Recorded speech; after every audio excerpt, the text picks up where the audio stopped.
All right. Thank you everyone for taking the time to attend this webinar. I really appreciate it.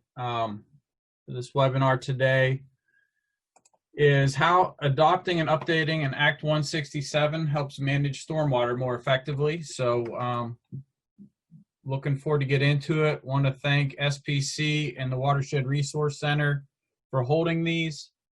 It's their goal to promote regional collaboration on water topics, facilitate coordination and education, and also be available to provide technical assistance to its member governments.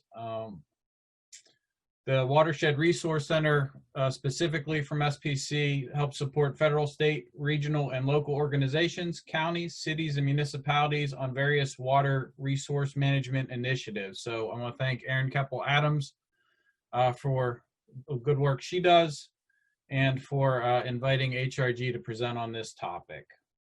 Kind of as a follow-up, if there are any future topics that the group is interested in, I'm sure Erin would love a call or an email with ideas. I know she's always looking for new ideas. So with that, we'll get started on the presentation.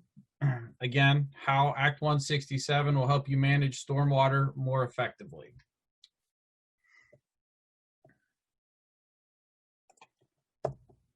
So stormwater basics.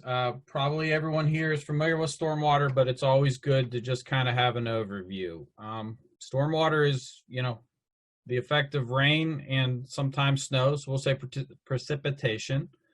That water comes down, hits the earth, hits the streets, your buildings, and is channeled eventually back into a local stream or river. On that process, it comes in contact with lots of different things, whether that be vegetation, asphalt, concrete, pollutants that may be captured on those surfaces, fertilizer, and again, gets discharged into our streams and rivers. So very important that stormwater is managed correctly because water is what we need to live. So a very important topic for sure. So why is good stormwater management important? I'm sure most of you here today are very familiar with the issues that stormwater, when not managed properly, can cause. The picture on the left there, property damage from flooding. There's a residential house there that looks to be inundated up to almost the second floor. The road is blocked. It becomes an emergency situation to potentially rescue people, damage property. It becomes an issue you can't avoid. The picture on the right, that's a roadway that's flooded, obviously, and that could cause safety issue. Vehicles hit that at a high rate of speed, could lose control, could cause accidents. Again, another public health and safety issue. If your municipality, I'm sure, impacts from high storm events and uncontrolled runoff, you're more than familiar with damage to your roadway and other infrastructure, whether that be piping, swales. But the obvious picture here on the left is roadway damage. So that road is buckled due to some stormwater issues. It is impassable, going to cost that municipality significant money to get that road fixed, most likely in an emergency repair where it's not the most effective use of funding to fix it. It is more, we need to get it open tomorrow so people can get to work, so emergency vehicles can get to where they need to go to help people. Bad situation all around. Also, you're looking at, on the right there, a picture of a stream bank eroded. The obvious impact there is loss of property.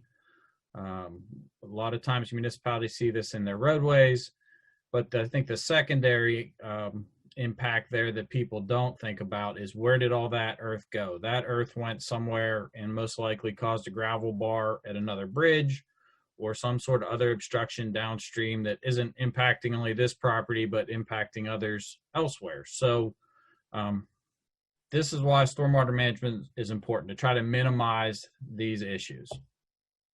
So what we'll discuss today. First, we'll kind of do a history lesson of what is Act 167. Second, it'll be how are plans completed and, more importantly, implemented.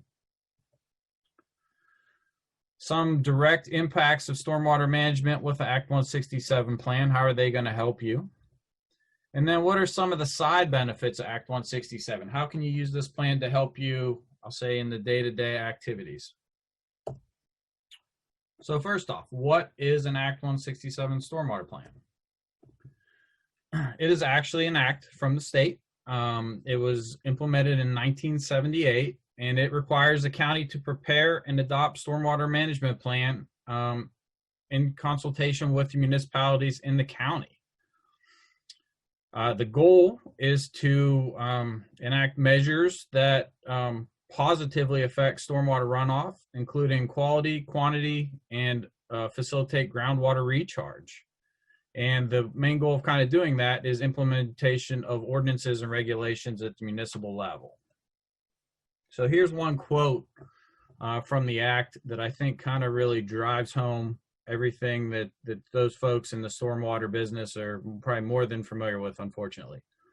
And that quote is, inadequate management of accelerated runoff of stormwater resulting from development throughout a watershed increases flood flows and velocities, contributes to erosion and sedimentation, overtaxes the carrying capacity of streams and storm sewers, greatly increases the cost of public facilities to carry and control stormwater, undermines floodplain management and flood control efforts in downstream communities, reduces groundwater recharge, and threatens public health and safety. I think anyone that's in the stormwater business in the last 2 to 3 years is more than familiar with all of those things.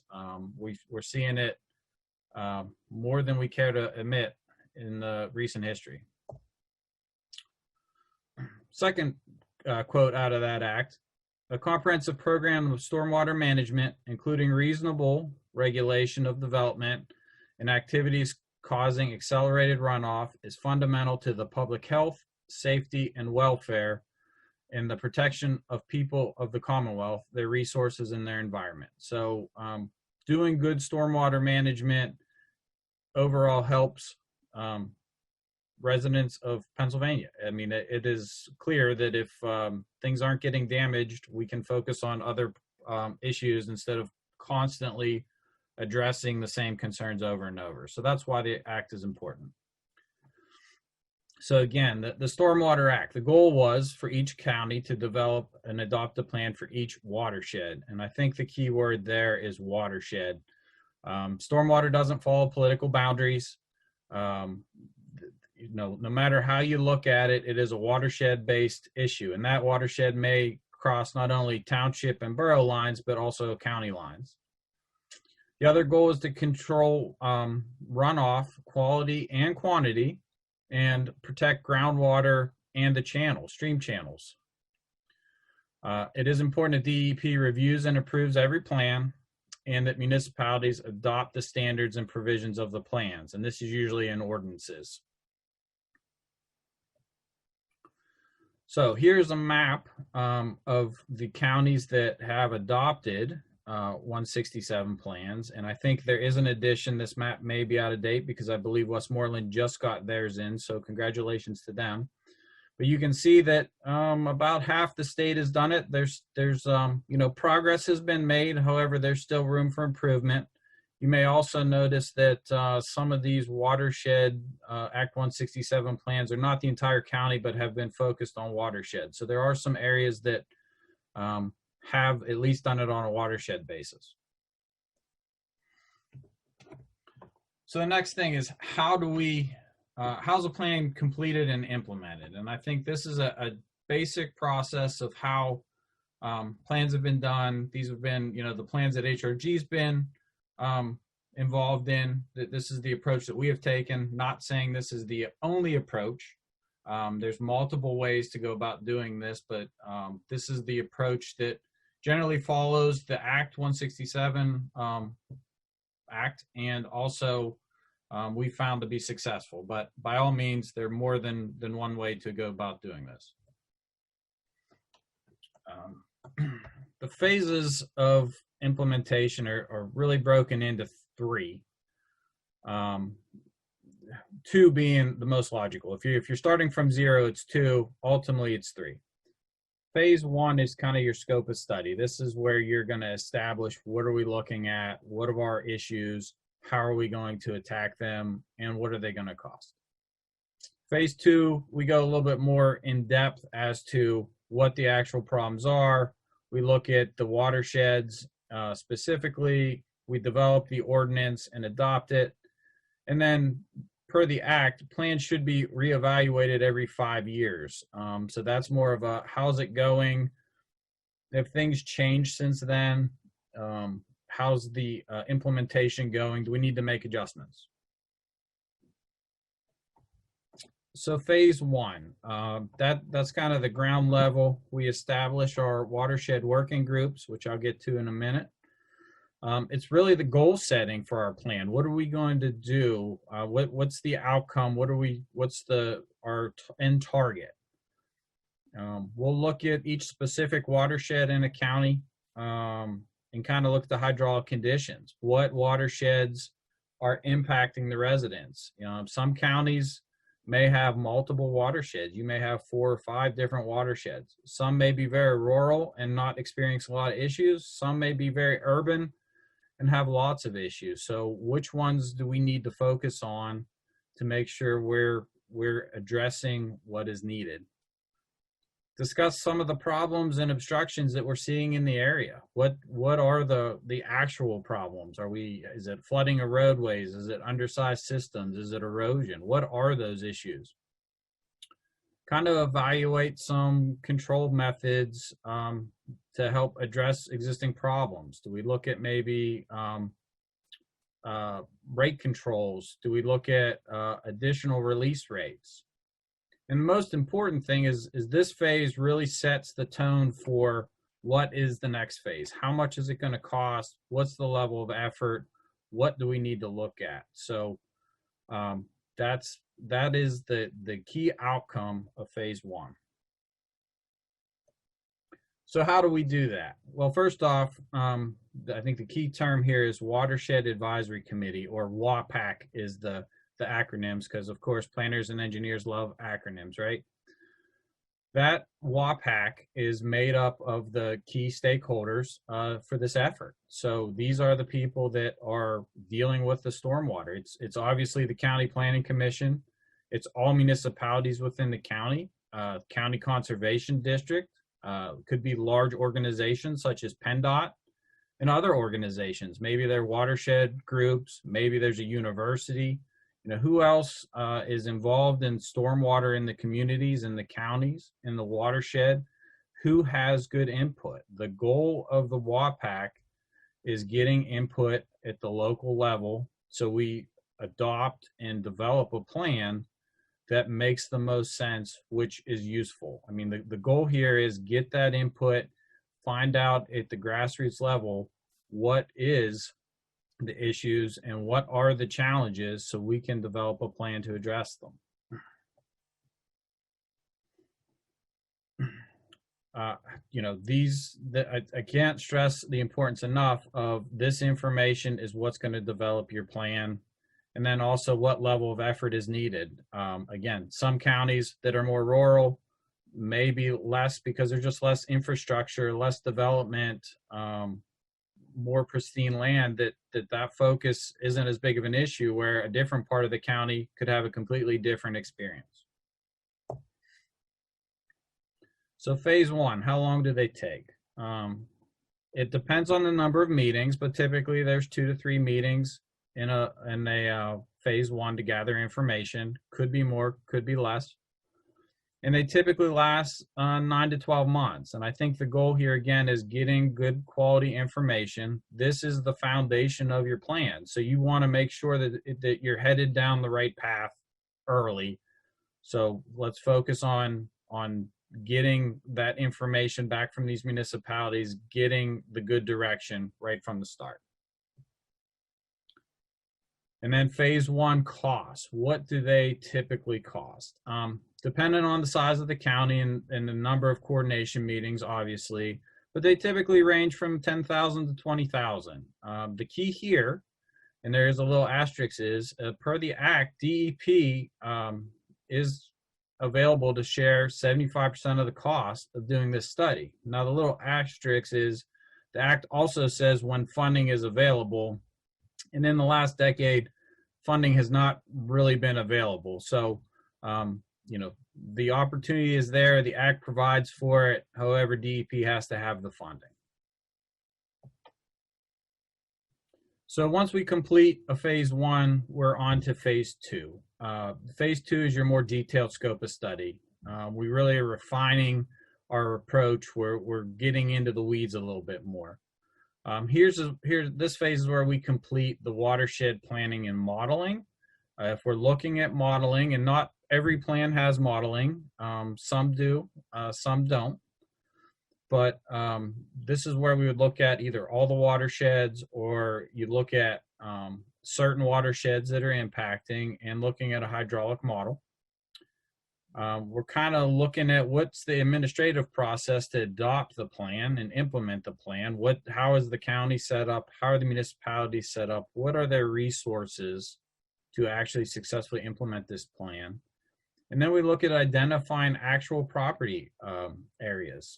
The municipalities and the county and all the WAPAC participants can submit the problems that they're seeing. It could range from beaver dams are plugging up our pipe, causing roads to flood.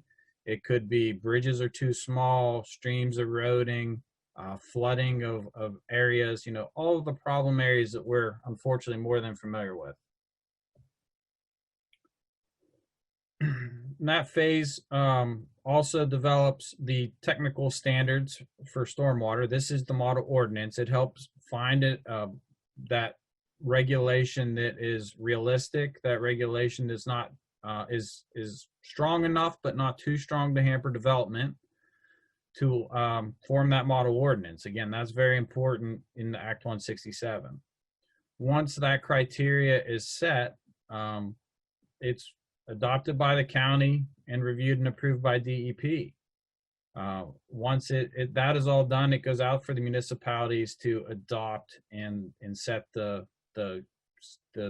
ordinance across the board. And then after the ordinance is adopted, you need to implement it. So there may be some changes, there may be some challenges, or just it's a new approach to stormwater regulation. Schedule for a phase 2. Again, depending on the size of your communities, or the size of the county and the number of communities involved, depending on the number of meetings, the depth and number of problem areas you're looking at, and the extent of the watershed modeling.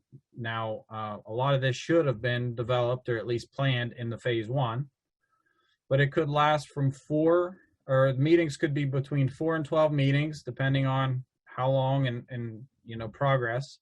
And it could the schedule could be 12 to 24 months to get everything done correctly. And then cost, right? We're always trying to stretch the dollar to get the best bang for the buck. And here, I think this is where there's some flexibility, and a good phase 1 really sets the tone for phase 2. But the costs are really determined on the amount and extent of the modeling, number of meetings, and level of effort, and the number of problem areas to be looked at for each community. And this goes back to the modeling. Not every Act 167 has modeling. It's useful, and we can find, we'll get to that in a minute of how it is useful, but it is not necessarily needed. It can be done without it, because it is a big cost driver. Typical phase 2 costs can range from $75,000 to $350,000 on the high end. That would be lots of modeling and in-depth study. And again, that cost sharing with DEP is still available at 75% when funding is there. And the funding is unfortunately in the same situation as phase 1. It's been lacking for the last decade or so. So kind of that third phase, last phase, the plan should be updated or at least evaluated every 5 years. And the key focus on that is, The assumptions that we made for development and growth, are they still accurate? Have we seen that or not? A lot of plans that were recently completed in 2010, it was on the cusp of the oil and gas development. Some folks may have seen that coming, some may not have, and it grew in areas that we weren't expecting. Other plans have had crazy growth assumptions that may or may not have been received. Some areas have exploded and seen more growth. The growth may not have come as fast as we thought. How did that affect the plan, and do we need to look at that? Does that have to change regulation? So that's where an update comes in handy. I think also looking at how the plan has been implemented. Has the ordinance been effective? Is it being utilized and enforced correctly? Is there more training needed? I think an Act 167 plan update would be a perfect kind of stop. Let's take a look at the situation. Is it working like we hope to? Are there rooms for improvement? Are there areas where, yeah, we thought we really needed this, but maybe we didn't, or hey, we didn't think we needed this, and we found out that we really could use that. And then stormwater regulations change and methodologies change. There's new technologies. Is there any benefit to trying to incorporate some of those into a new plan? So that's kind of the pluses of an update. So the third part, we have the plan. We've done all this. How does this help me? How does Act 167 actually affect stormwater where I live and in my communities? So the first one, it's the model ordinance. It's going to encourage the use of stormwater BMPs, and you can promote low impact design. So the graphic here, I think, is kind of comical, but we're really trying to look at the evolution of stormwater here and change that path. So we're trying not to pollute the water. So the model ordinance, the biggest thing that provides is consistency with stormwater regulation. As an engineer, I work with stormwater ordinances on a daily basis, and you're seeing less and less of them, but they are still out there, where some communities, their stormwater ordinances get the water to run away from the building, or design it for a 10-year storm, pipes to handle this 10-year storm. It's not addressing rate. It's not addressing volume, and it's sure not addressing quantity. Another ordinance that I see on a regular basis that was common practice, but not so much anymore, is if your development's within so many feet of the stream, 200, 300, 500 feet of the stream, the stormwater management practice in the day was hurry up and get it off site as quickly as possible, so it gets into the stream and is downstream before the rest of the stormwater gets there. And that may work on your site, but that doesn't work on the downstream neighbor's site. So we're trying to change that methodology, and a model ordinance at let's say the county level, but to be adopted by municipalities, kind of sets the bar, sets the baseline. If a community decides they want some additional stormwater regulation and want to do a little bit more, they have that ability, but at least everybody's at a minimum baseline standard. Also clarifies enforcement for regulations. It's written as who's going to do it, what needs to be done, what happens if it's not done. All of that's covered in this model ordinance. So it's consistent across the board. As developers are working in the different area, they're used to playing by the same set of rules. It really kind of sets that baseline. And again, it's an opportunity to encourage new approaches to stormwater. It's breaking that mindset of, well, we just need to get the water away from the building and send it downstream. It's how do we manage that? So more on the model ordinance, right? It'll identify what regulated activities are. So there's no question of, do I need to do stormwater or don't I need stormwater? I'm putting in a garden, I'm putting in a shed in my backyard. Do I need stormwater? Not usually for the garden. Shed, it depends on the size. If it's just your normal garden shed, typically not. But if it's a pole barn, then maybe you do. So it clearly identifies that for everybody.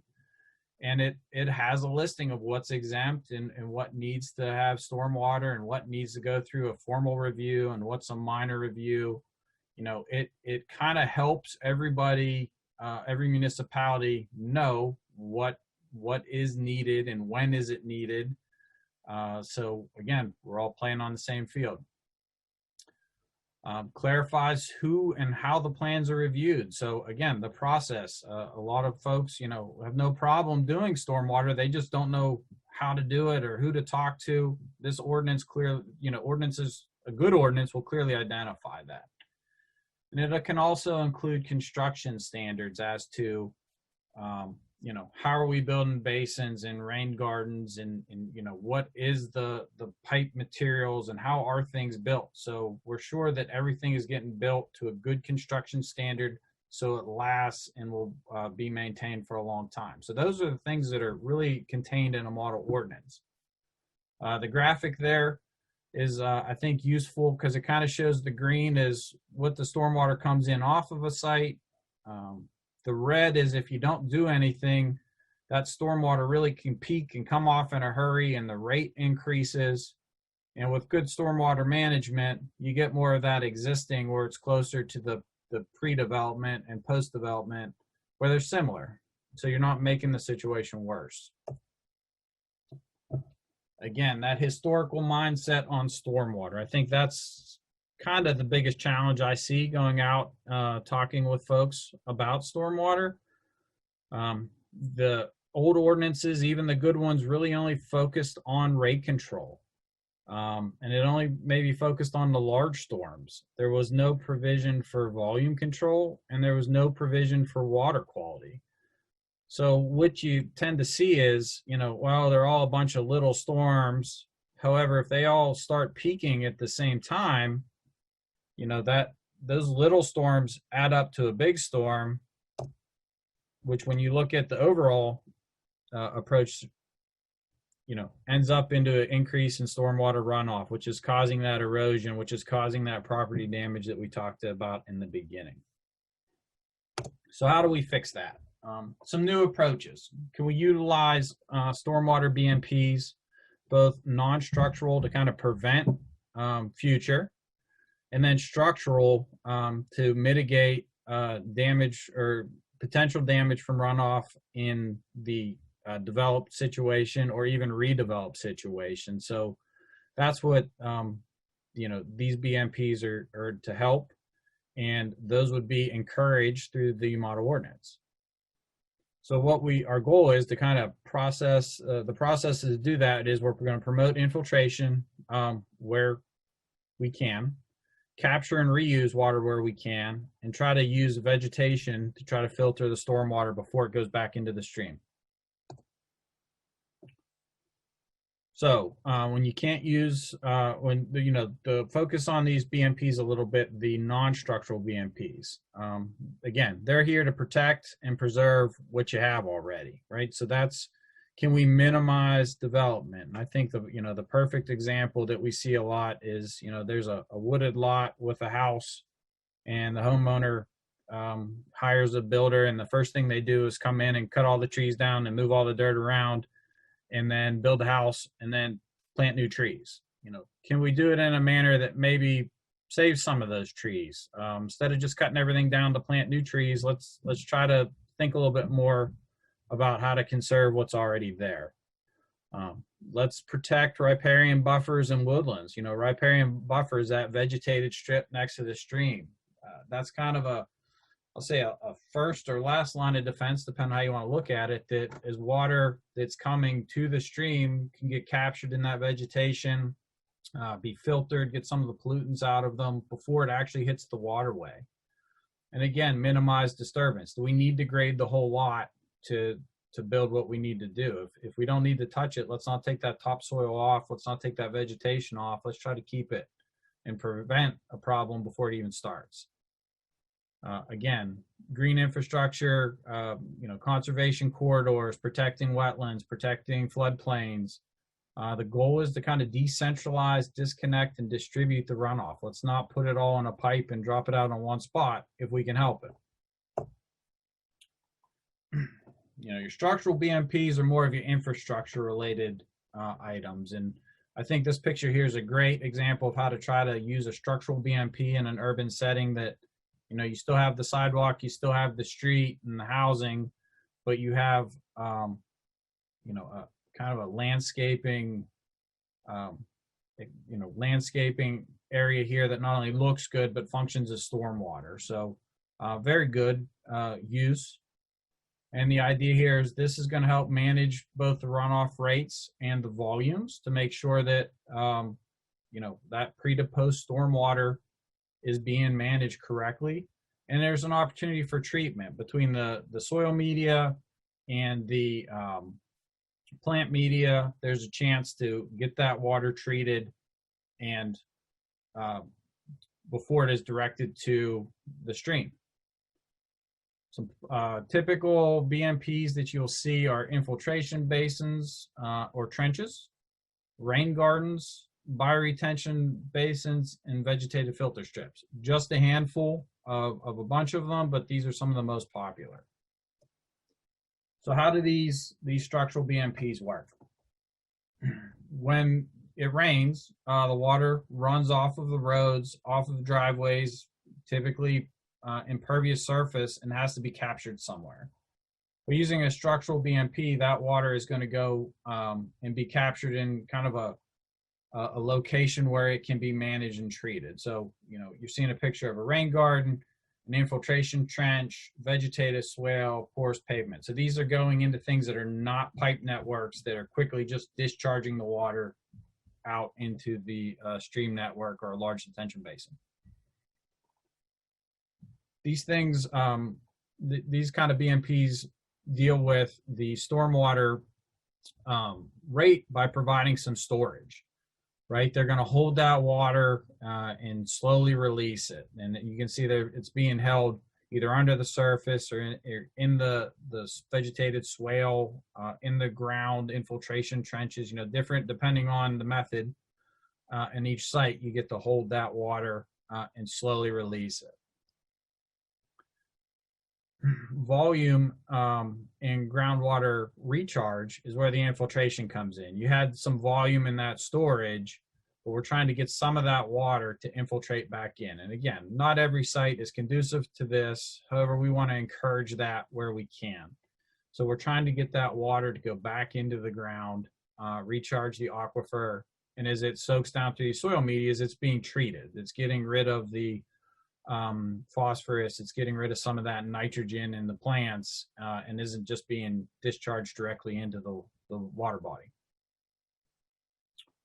Then another one that folks don't really think a lot about is the evapotranspiration, right? This is the water that's captured there and it gets kind of evaporated back into the atmosphere, either off the plants or in the small standing water for that time period it is there. So again, it doesn't really show up well in the stormwater models for the engineer, but it's definitely happening, and it definitely helps with that stormwater treatment. It gets the water back into the atmosphere without a direct pipe network. You know, how do you implement these things? You know, would love to see more low impact design. And that's, you know, that model we had talked about here briefly with the residential property, right? Can we design our property, you know, maybe not grading to our property line, but trying to protect the things on the property already? Is there vegetation? Is there wetlands? Is there areas that we can do something to protect what we have already instead of trying to just rip it all out and build something new? Again, I think that, you know, using natural drainage, protecting existing wetlands and vegetation is the biggest key. And it also limits the size of more of the traditional infrastructure. You may have smaller piping. Maybe we have a smaller driveway or streets, trying to limit that impervious coverage. It's looking for those opportunities. But the goal is not to have one pipe at the low spot of your property dumping stormwater out either into the stream or into your neighbor's property, which we see a lot. Let's try to manage that throughout the entire property so there's not one point discharging water. So practical example, have this piece of property and it slopes out towards the back. and there's wetlands, and there's a floodplain. So we have these things on our site already, and we're going to develop a property. We're going to look at kind of the two approaches of how we typically see these things now. You know, I'll say the traditional stormwater approach, and then utilizing more of the structural, non-structural, low impact design approach. Looking at the soils, you know, we have better soils up towards the commercial property. We're getting more into a hydric, poorly draining soil out towards the back, which makes sense because we're seeing that wetland. We have some vegetation around the property that's there. The other part's meadow. So how do we approach this? The big one here. So, you know, you see this a lot. We're going to put a big parking area in the front. We're going to build our building. We're going to have something in the back, and a big stormwater basin to handle all of that. As you can see, we're pushing that basin and that grading back to our steep slopes, which anyone in Western Pennsylvania knows that large stormwater areas next to steep slopes sometimes equals landslide. So not a direct stormwater issue, but definitely another issue caused by stormwater for sure. You know, how can we go about this process differently? So we have all this property that's kind of protected and not really useful for development. So if we take the same approach and look at a couple different things, right? We're going to not use this area that's outside our developable. We're going to protect that. We're going to look at our stormwater and realize that, hey, maybe where we want to do our stormwater on the low spot isn't the best place for infiltration. How are we going to deal with that? We look at some other sites on the property and identify, hey, here are some spots where infiltration will work. How can we utilize that to better our design? So we look at it again. I'll say traditional approach is we just try to get that water to the basin fast. How do we change that thought process? We have our information. We're protecting our areas that aren't good, trying to take credit for that wetland and that riparian buffer area to help minimize our stormwater. We're looking at the areas that we have good infiltration and how do we take advantage of those. So we can look at having different vegetated swales. These are going to help slow the stormwater. They're going to help manage and treat the stormwater. We can utilize a traffic island in the front because we have good infiltration there. So let's take advantage of it. Maybe we put a small rain garden off to the side because we have good infiltration there and another vegetated swale coming out of that. So now our basin is getting smaller. We had a good infiltration bed off to the side to catch the clean roof water. You know, we're now further away from that steep slope and we have smaller stormwater. So we've broken it up and we're managing it throughout the site instead of just dumping it over the hill.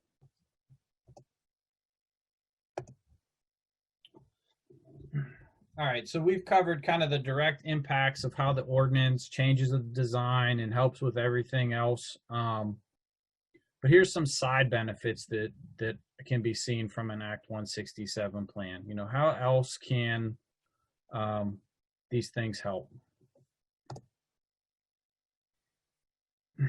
You know, an Act 167, you know, I view it as just another tool in your toolbox to deal with stormwater. It's not necessarily the only answer, but it is definitely another answer to help address all these things.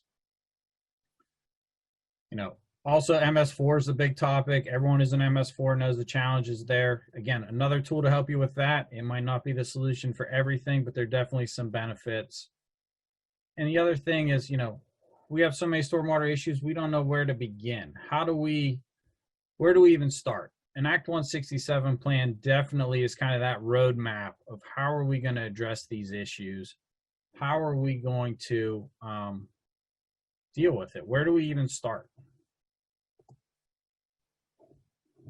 So we had talked that watershed model in the past, that it brings value, but it may not be for everybody and it might impact the budget. So what are the benefits of having that model? Right. So when you model a watershed, that information is already available and available at the county and all those that participated. So, PennDOT's designing a new bridge and needs to do a hydraulic and hydrologic study for that effort.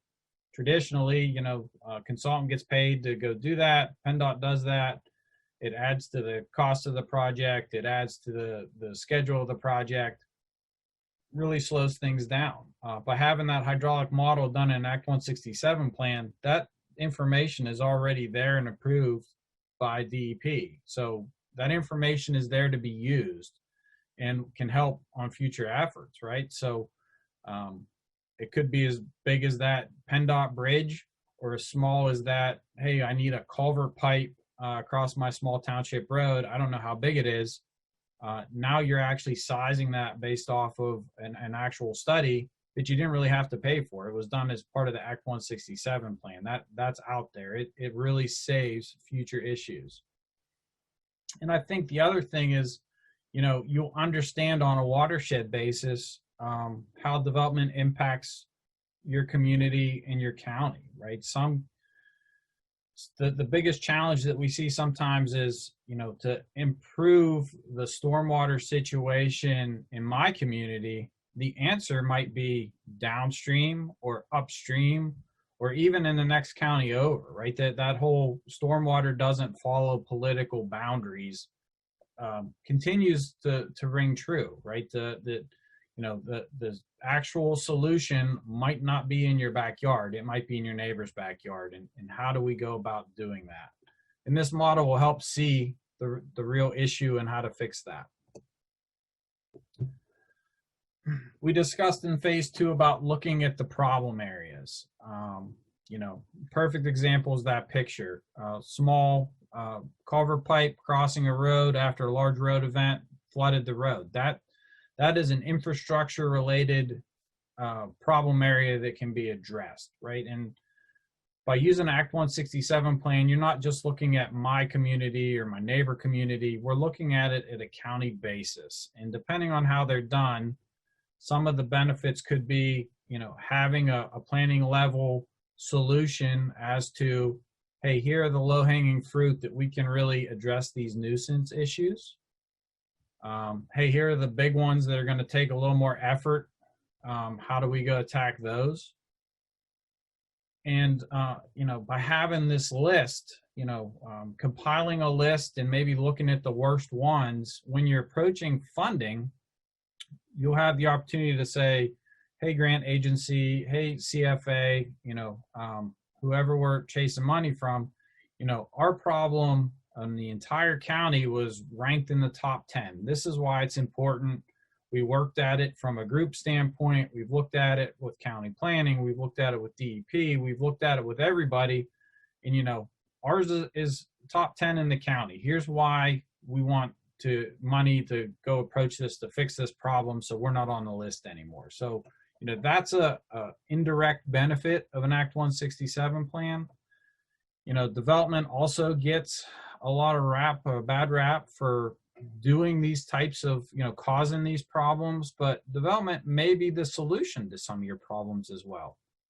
The easiest thing is by identifying these problems and knowing what they are and knowing where they are, any development around it may not make it worse because we all know about it. So before you put in this housing plan or we build this strip mall, we're going to need to figure out how that action doesn't make our problem worse.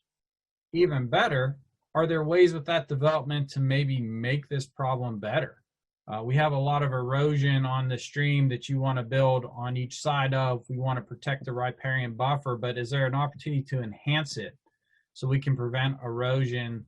And we do it as part of the approval process. Maybe the developer has a cost share in that, or can give the property, or it could be a public-private partnership. Development is maybe the answer to help fix some of these problems as well. So that's very important.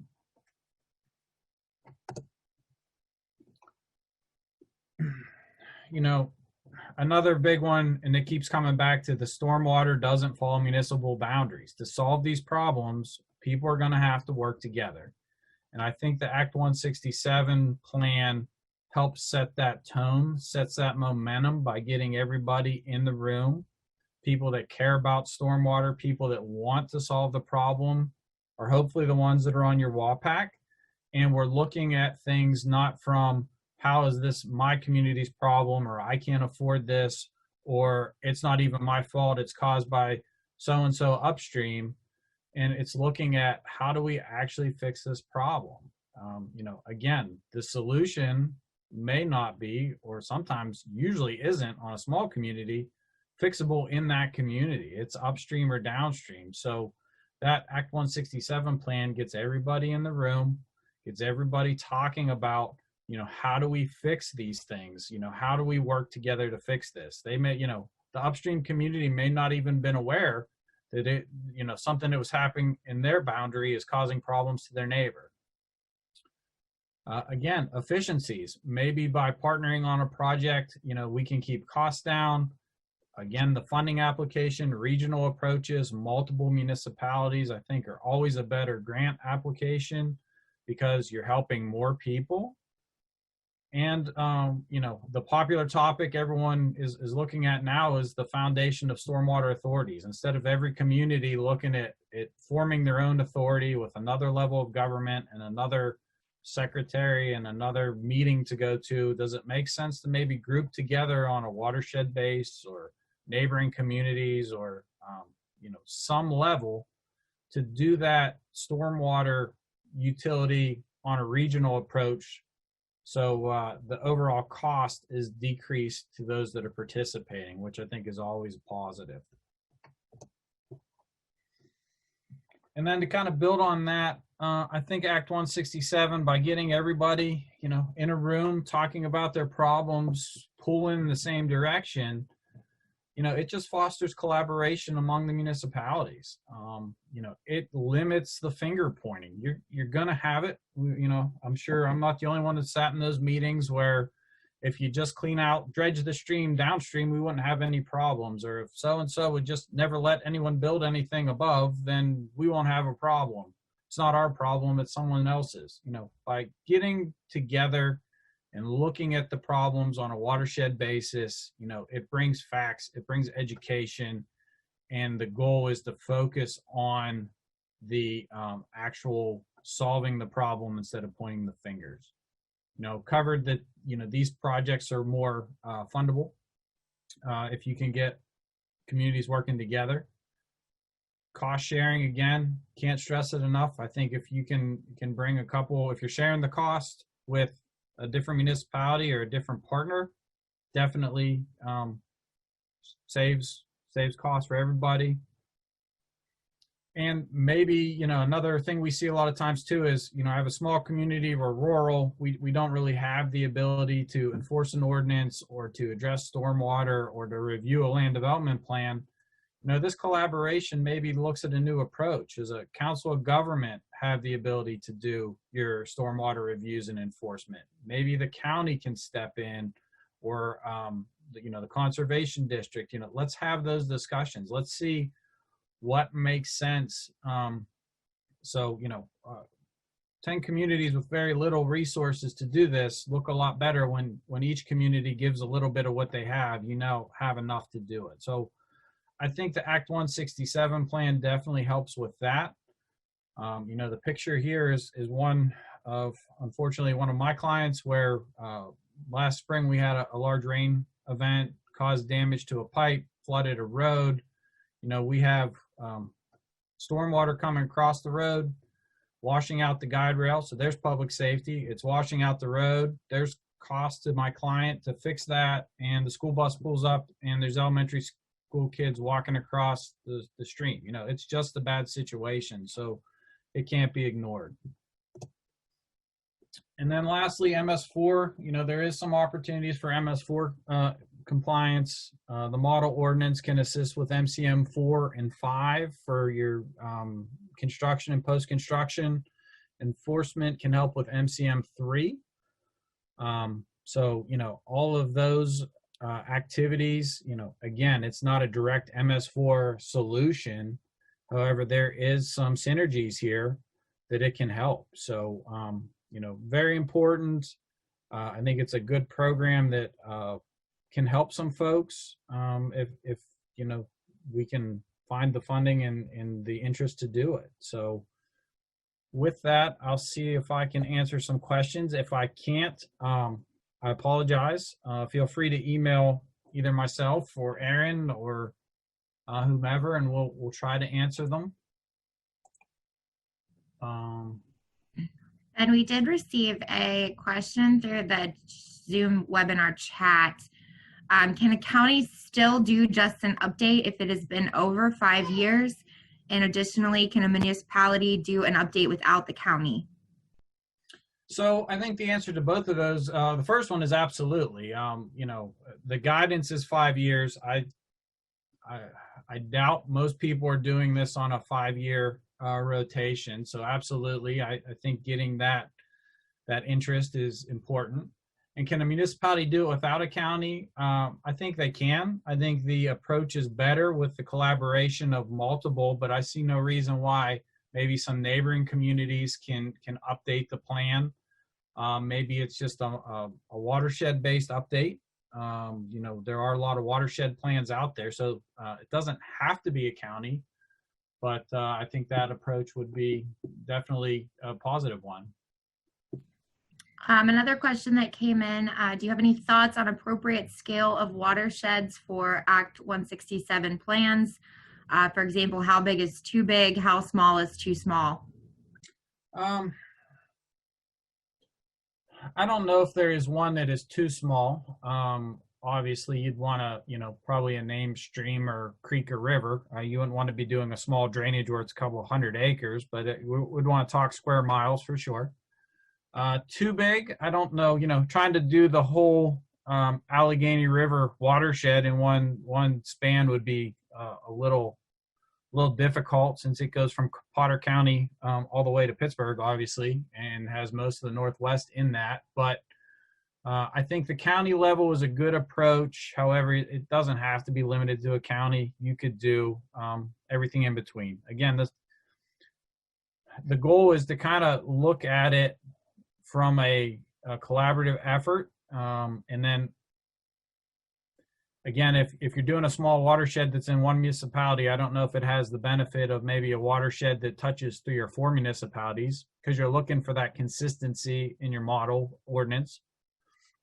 And then if it's too big, the meetings will just get cumbersome, and you know, the problems that Coudersport has with the Allegheny River are different than you know, the city of Franklin has with the Oil City, or the Allegheny River, and the city of Pittsburgh has with the Allegheny River. So, you know, I think there is some scale that definitely makes sense. All right. I think that's everything.